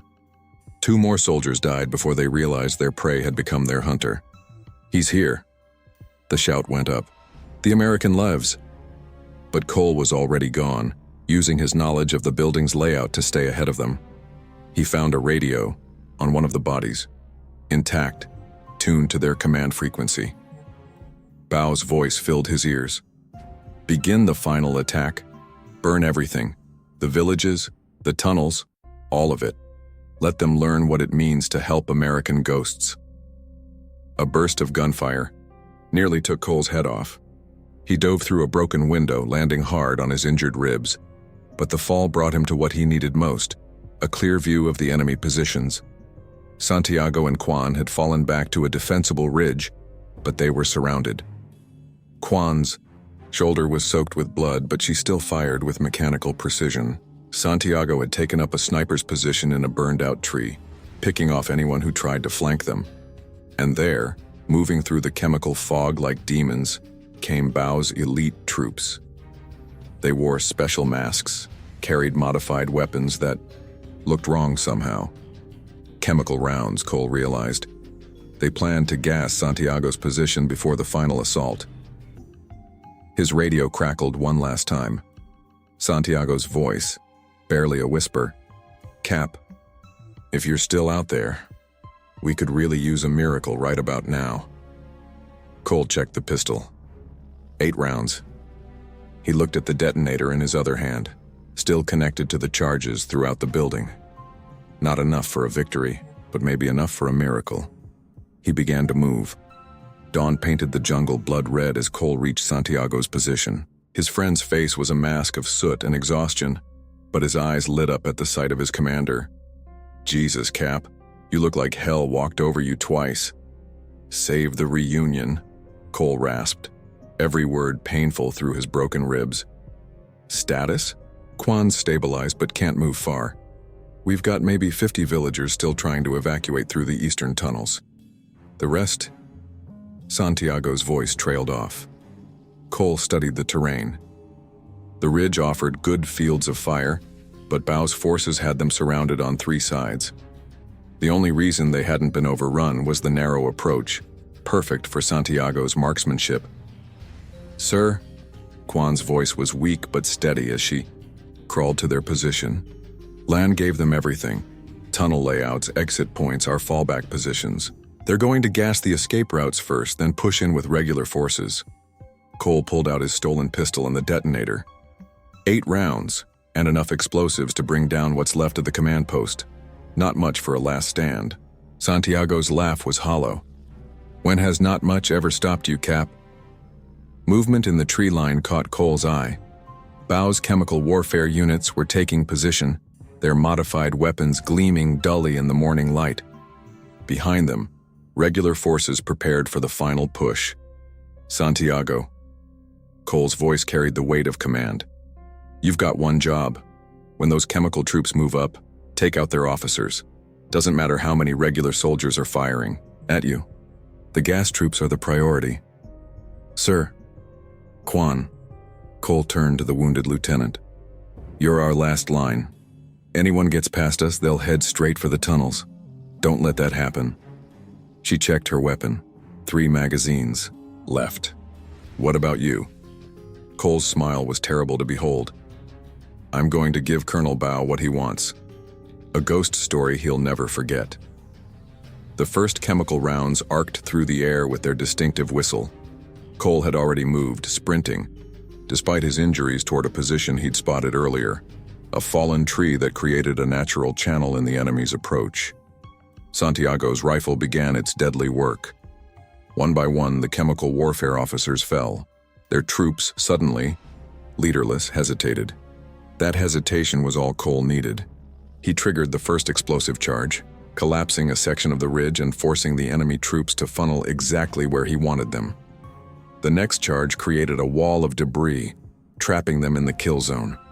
Santiago's shots became methodical, precise. No wasted rounds, no missed targets. This wasn't the same man who'd struggled with killing before. This was something else. A machine built for war. Quan proved equally lethal. When a squad of Viet Cong tried to flank their position, she met them with cold efficiency. Her CIA training, combined with newfound battlefield experience, created something devastating. But it wasn't enough. More troops kept coming.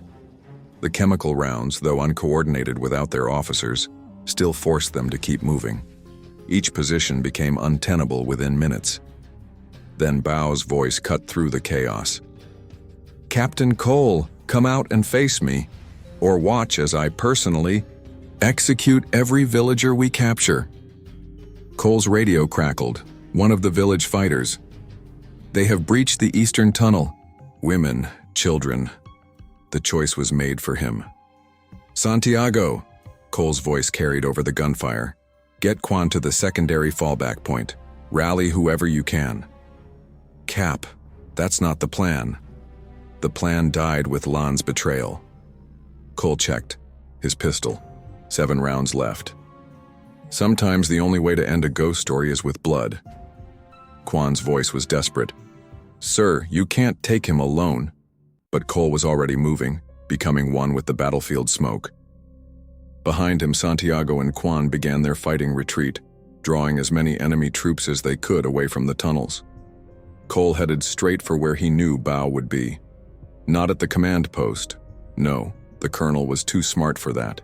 He'd be where he could watch everything unfold, where he could savor his victory. The old French colonel's observation post. High ground, good visibility, and there, a glint of morning light on binoculars. Cole began his final hunt. Behind him, the ridge erupted in flames as the last of his charges detonated.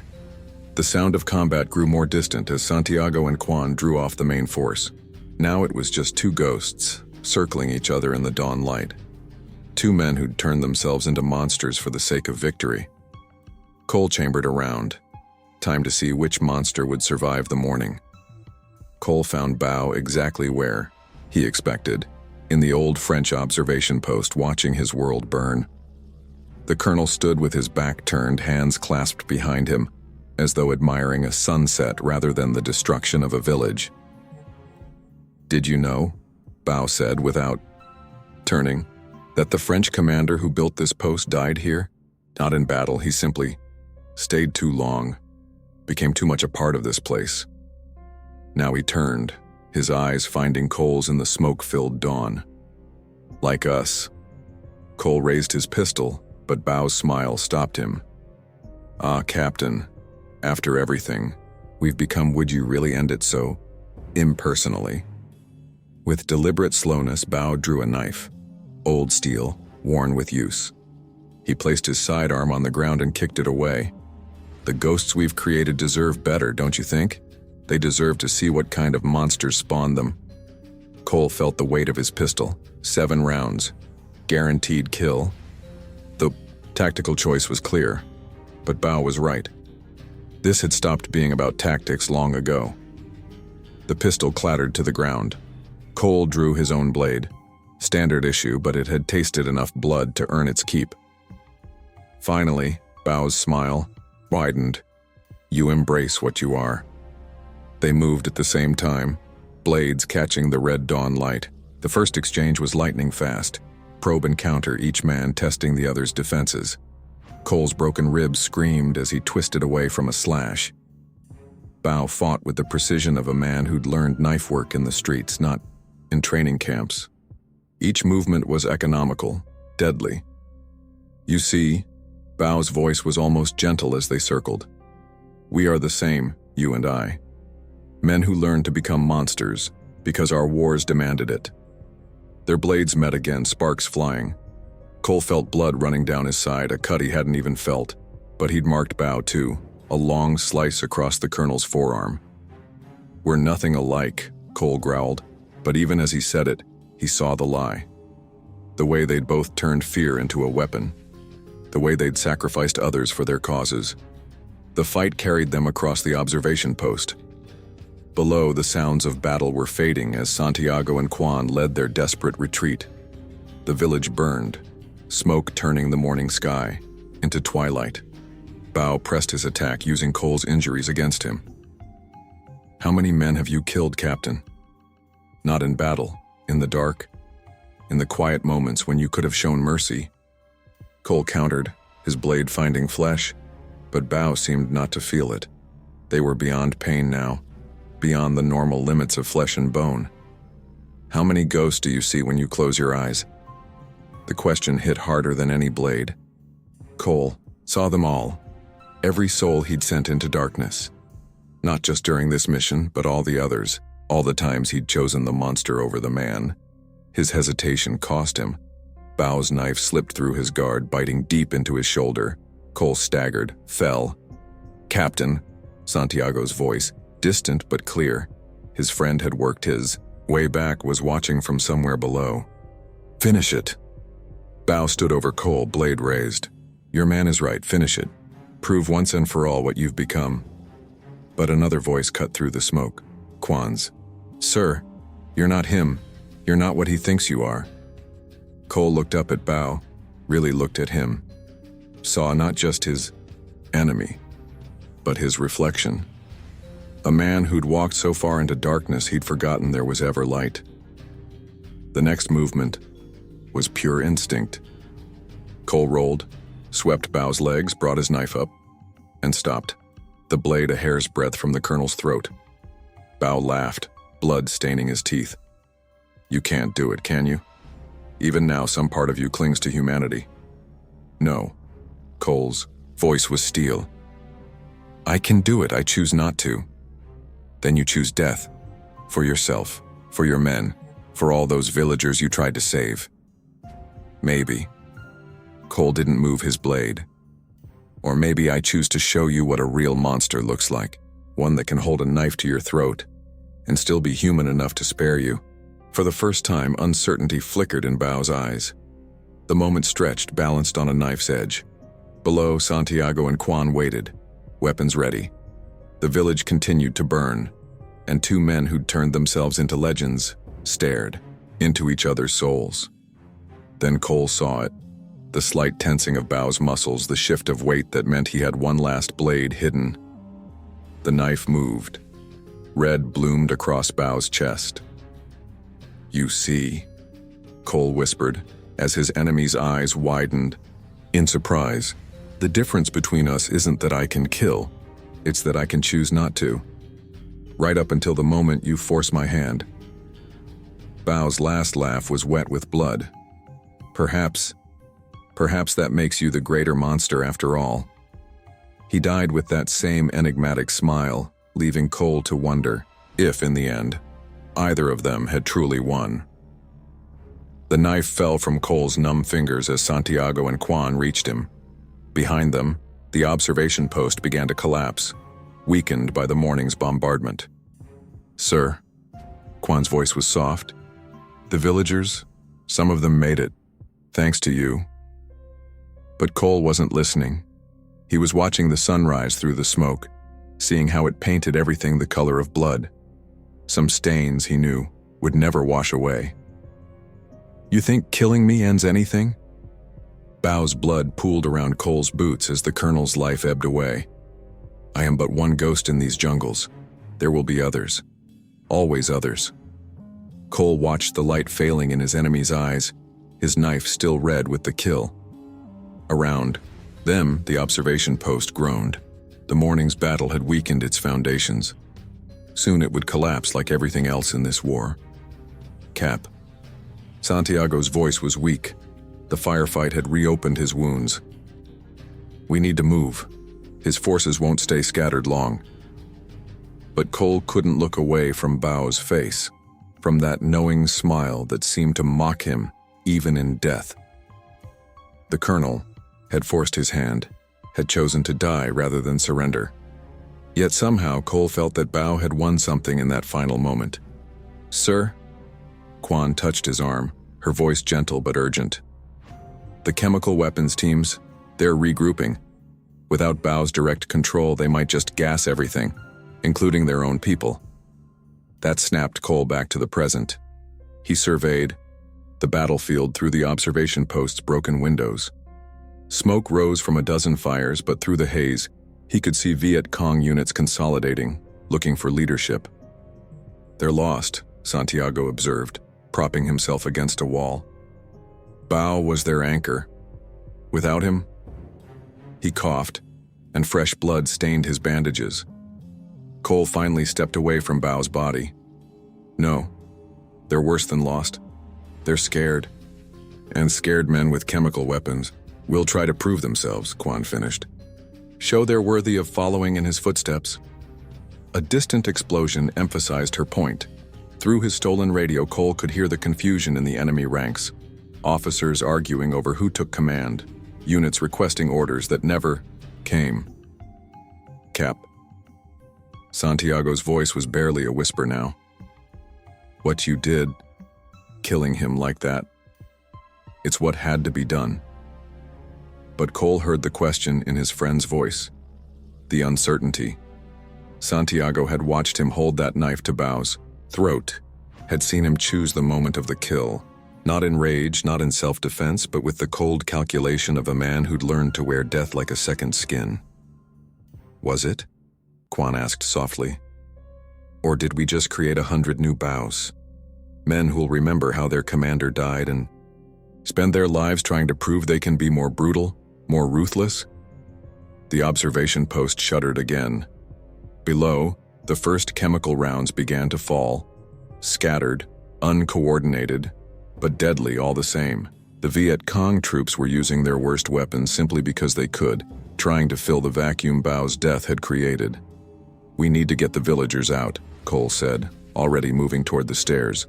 "All of them, before this gets worse." "Sir." Quan's voice stopped him. "The mission parameters. We were supposed to capture Bao if possible. Extract intelligence. The mission parameters died with Jenkins in that first ambush." Cole checked his remaining ammunition. The stolen pistol had 6 rounds left. "Everything since then has been survival." Santiago managed a weak laugh. "Survival? Is that what you call what you've become? What we've all become?" Cole helped his friend to his feet, supporting his weight. "We survive. We live with what we've done. That's the choice that defines us." "And what about the next Bao?" Quan asked as they began their descent. "The next commander who decides to become a monster? Then we'll be waiting." Cole's voice carried the weight of certainty. "Because that's the other thing that defines us. We don't just survive. We come back. We hunt the monsters so others don't have to become them." The observation post finally gave way as they reached the ground, collapsing in a cloud of dust and debris. Bao's body disappeared into the rubble, becoming one more ghost in a jungle full of them. Around them, the chemical attacks intensified. Bao's leaderless troops trying to prove themselves with escalating brutality. But now they were disorganized, predictable, easier to avoid. Cole led his team toward the village's hidden evacuation routes, already planning their next moves. The immediate threat was over, but the war remained. And somewhere out there, someone was already dreaming of becoming the next legend, the next ghost to haunt these killing fields. Let them come, Cole thought. Some monsters served a purpose. Some ghosts protected the living. He looked at his hands, still stained with Bao's blood, and knew that he'd never wash away what he'd become. But maybe, just maybe, he could use it to keep others from walking the same path. Behind them, the jungle burned. Ahead lay uncertainty, more battles, more impossible choices. But they would survive. They would endure. Because that's what ghosts did. The sun climbed higher as Cole led his team through the aftermath of battle. The jungle had become a museum of violence. Spent cartridges caught the light like fallen stars. Abandoned weapons rusted in real time from the lingering chemical agents. And the dead? The dead were everywhere. "Hold up," Santiago gasped, his face gray with blood loss. "Need a minute?" They took cover in the hollow of a bombed-out tree. Quan immediately began checking Santiago's bandages while Cole scavenged ammunition from nearby bodies. 6 rounds in the pistol, 3 magazines for Quan's rifle, and Santiago's sniper rifle had 2 shots left. Not much to make it home with, Quan observed quietly. Home. Santiago's laugh turned into a cough. You know what's funny, Cap? I can't even remember what we were fighting for anymore. The mission brief feels like it was years ago. Cole said nothing, focused on stripping. A radio from a fallen Viet Cong officer. The unit was damaged but serviceable. Their best chance at extraction if anyone was still listening. Movement in the undergrowth made them all freeze. A figure emerged. Lan, her shoulder still bleeding from where they'd thought she'd died hours ago. You survived, Cole said flatly, his weapon trained on her. Like you, I am hard to kill. She held up empty hands. The villagers need help rebuilding. Someone must stay, must remember. Remember what? Santiago's voice was bitter. How we turned their home into a killing ground? Remember that sometimes monsters can be heroes too. Lan's eyes met Cole's. You saved many lives today, but the cost? She gestured at the devastation around them. This will take generations to heal. Quan finished with Santiago's bandages. We need to move. Those chemical weapon teams are still out there, and without Bao's control, they'll be trying to prove themselves, Cole finished. He studied Lan. You're sure about staying? She nodded. My war ended with Bao. Yours? A sad smile crossed her face. Yours is just beginning. Cole turned to the captured radio, began working through frequencies. Each channel brought only static or scattered Vietnamese transmissions. Bao's leaderless forces trying to regroup. Then finally, repeat. Any Sierra units in AO respond. Whiskey 6, actual, over. Cole keyed the mic. Whiskey 6, this is EO. Ghost lead, authentication code Sierra Echo November. We need immediate dust-off. Silence then. Ghost lead. You're listed as KIA. Confirm authentication. Cole gave the codes, added details only he would know. Around them, the jungle had gone quiet. Too quiet. Roger, Ghost lead. Dust off en route to grid coordinates. A bullet sparked off the tree trunk near Cole's head. The shot came from long range, one of Bao's scattered snipers trying to make a name for himself. Contact! Quan was already moving, helping Santiago to cover. Cole grabbed the radio. Whiskey 6. Be advised LZ is hot. Multiple hostiles with chemical weapons in the AO. Understood, Ghost lead. Bird is 15 minutes out. Another shot closer. Cole spotted movement in the canopy, not just one sniper, but several. They were being herded. Cap. Santiago raised his rifle with trembling hands. I've got 2 shots left, make them count. Cole nodded, already calculating angles, distances. Quan, pop smoke on my mark. Santiago, when you see them shift to avoid the smoke, you'll have your shot. The lieutenant pulled out their last smoke grenade. Sir, it's been an honor. Save the eulogies, Cole growled. We're not dead yet. The jungle erupted in gunfire. Cole's stolen pistol barked twice, dropping the nearest attackers. Quan's smoke grenade created a gray wall between them and the heaviest fire. Santiago's rifle cracked once, then again. 2 more bodies fell from the trees. But more were coming. They could hear them moving through the undergrowth, calling to each other in Vietnamese. Young voices, eager voices. A new generation of ghosts being born. The radio crackled. Ghost lead, 10 minutes to dust off. Cole looked at his team. Santiago barely conscious. Quan running on pure will. Both of them changed forever by what they'd seen, what they'd done. One last push, he said softly. One last time into the dark. Behind them, Lan melted into the jungle, becoming part of its memory.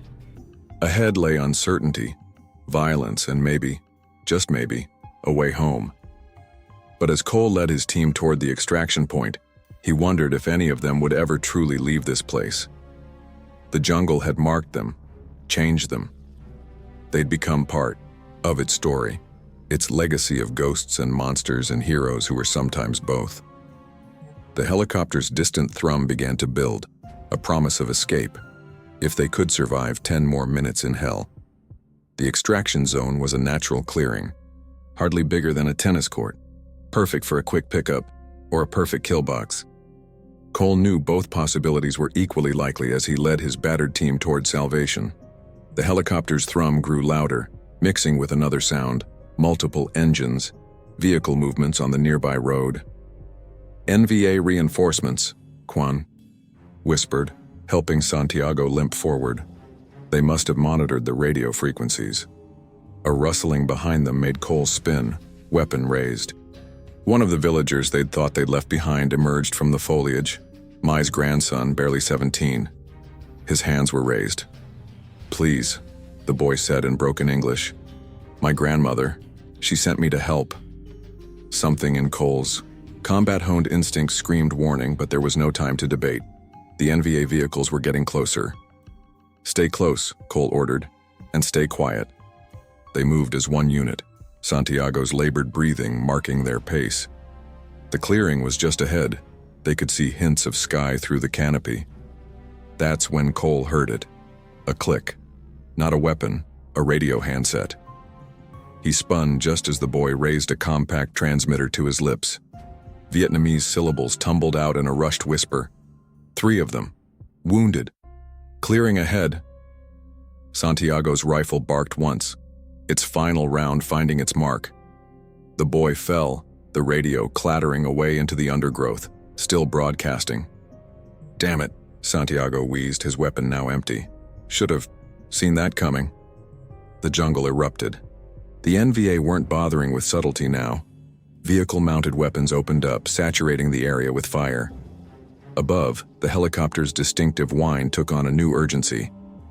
"Ghost lead, this is Whiskey 6. LZ is compromised. Multiple hostiles. Converging!"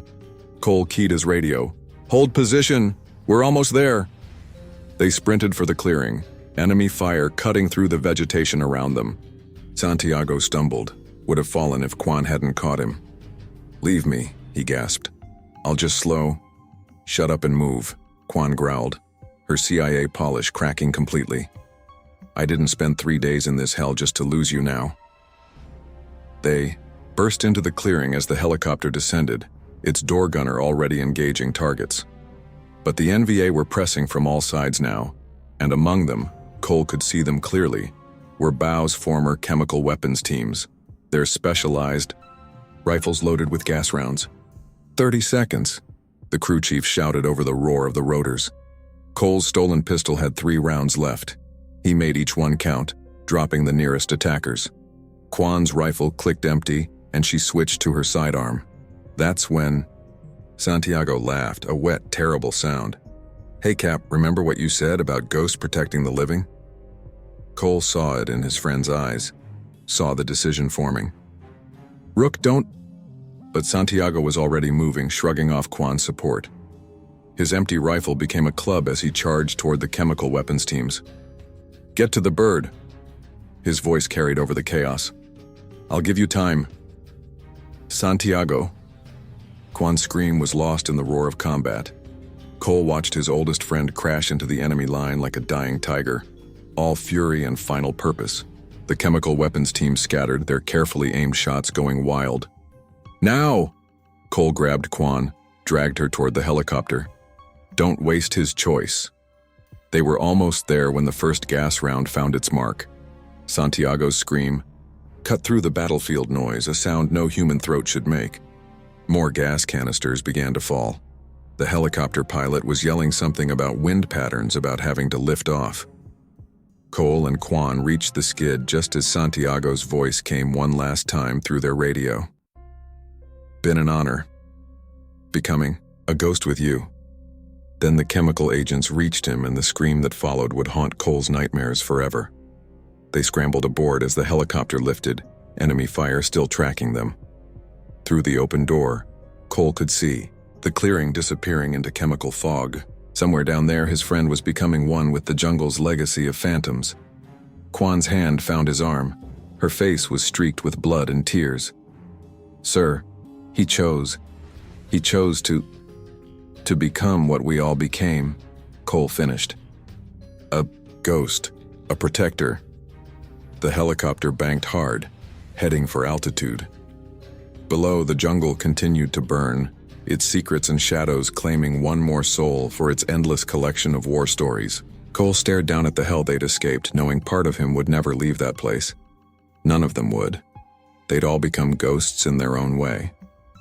Some betrayals, he realized, didn't come from enemies. They came from fate itself, from the cruel mathematics of survival that demanded blood for blood, life for life. The jungle receded, but its shadows remained in their eyes. The helicopter climbed through layers of smoke and morning mist, carrying them away from the hell they'd survived.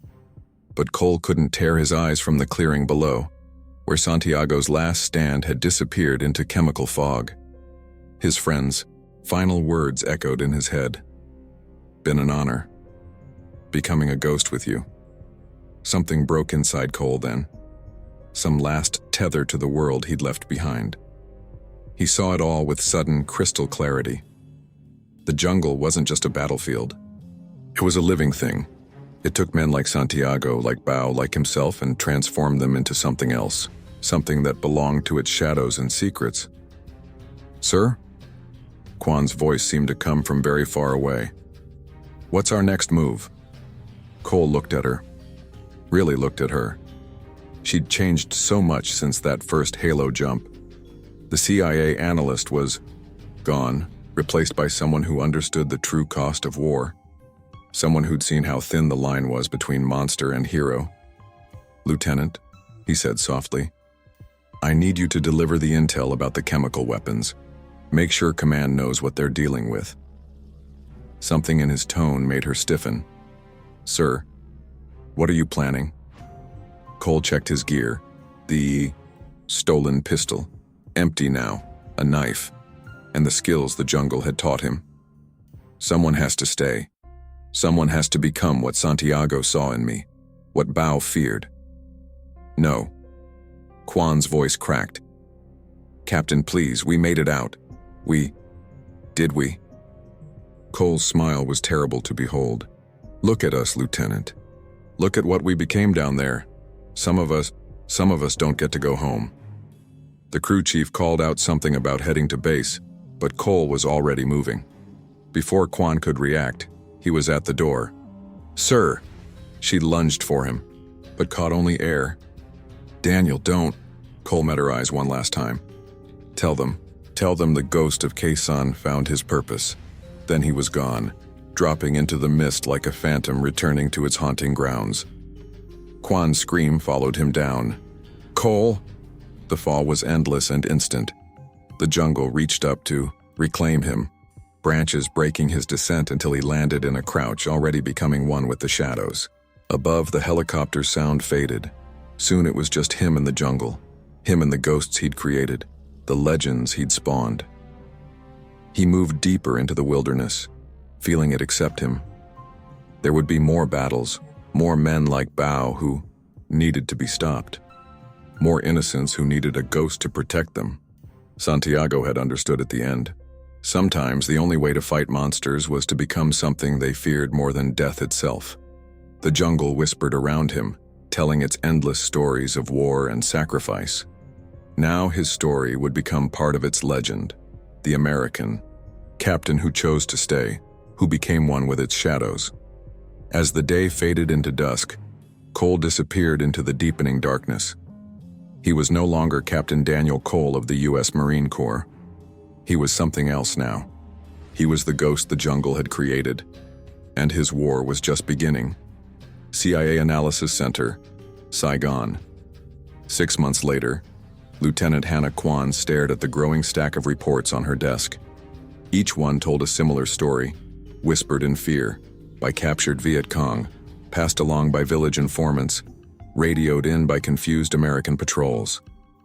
A shadow that moved through the jungle like mist, a force that protected villages from both sides' excesses, a ghost that hunted those who would become the next Bao. "Lieutenant?" Her aide appeared at the door. "Another report from the A Shau Valley. You'll want to see this one." The folder contained photos, grainy, taken from distance. Chemical weapons caches found destroyed. Entire NVA patrols disappeared without a trace.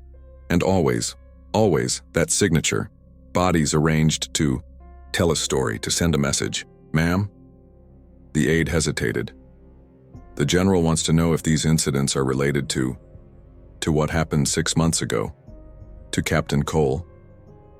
Quan traced the outline of a body in one photo, posed like a warning, like an art piece crafted from death itself. She remembered Cole's words. Some of us don't get to go home. Tell the general the situation is being monitored, she said quietly. Tell him the jungle holds its own council. After the aide left, she opened her bottom drawer, pulled out her private file. Inside was a single photo, their team before that final mission. Santiago grinning, Cole stern but with that hint of danger in his eyes, herself still believing in clear lines between right and wrong. So much had changed. Santiago was gone, honored as a hero who died saving his team. She had changed too, understanding. Now that war wasn't about sides or ideologies, it was about the monsters it created. And sometimes the monsters needed to fight them. A new report came in. A Viet Cong prisoner, babbling about an encounter deep in the jungle. His unit had been hunting villages suspected of helping Americans. They'd found something else instead. He comes from the shadows, the transcript read. He knows our movements before we make them. Some say he is American. Others say he is the jungle itself, punishing those who spill too much blood in his domain. Quan closed the file. She knew what Cole had become, had watched it happen day by day in that hell of smoke and shadow. He wasn't just a man anymore, wasn't just a soldier. He was something the war had created, something born from necessity and nightmare. Deep in the A Shau Valley, as darkness fell, a patrol moved cautiously through the undergrowth. They were hunting villages again, carrying weapons that could kill with invisible poison. They never saw the shadow that detached itself from a tree, never heard the whisper of a blade through the air, never understood that they had become part of a story that would be whispered around campfires for generations. Cole moved like the mist, his body painted in mud and shadow. The jungle embraced him, guided him, showed him where evil men walked. He was its instrument now, its answer to the darkness that war brought. Santiago's voice sometimes came to him in the night. Don't become the thing we fought against. But Cole had become something else entirely. Not an enemy, not a friend, but a force of nature. A ghost that haunted the guilty and protected the innocent. The war would end someday. Men would leave, peace would come. But some ghosts would remain. Some stories would never die. In the heart of the jungle, Daniel Cole waited, and the war continued. Not the war of nations or ideologies, but the eternal war between light and shadow, between those who would destroy and those who would protect. The Ghost's War, the only war that ever mattered. Up next, we have 2 more incredible stories that are waiting for you. Just click the image you want to watch and it will take you there. If you enjoyed this video, make sure to subscribe. It would mean a lot.